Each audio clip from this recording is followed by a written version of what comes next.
বাচ্চারা, তোমরা সবাই কেমন আছো? আশা করি ভালো আছো। আজকে আমি তোমাদেরকে শেখাবো দিস আর দ্যাটের ব্যবহার। ঠিক আছে? তো তোমরা ভিডিওটা দেখতে থাকো এবং শিখতে থাকো। আশা করি তোমাদের ভালো লাগবে। দেখো, প্রথমেই দেখাচ্ছে what is this. This is a book. পরেরটাই দেখো what is that. That is a book. This, এখানে দিস কেন লিখেছে? যেহেতু হাতটার কাছে থেকে বইটা কিছুটা দূরে, খুব অল্প সামান্য দূরে, তার জন্য এখানে দিস ব্যবহার করেছে।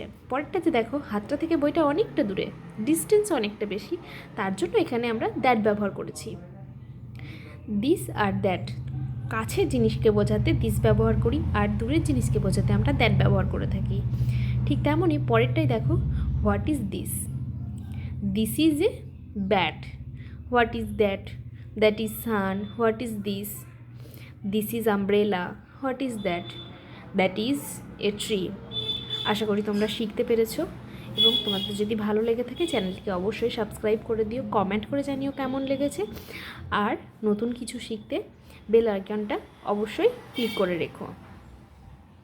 ভিডিওটা শেষ পর্যন্ত দেখার জন্য তোমাদেরকে অসংখ্য ধন্যবাদ।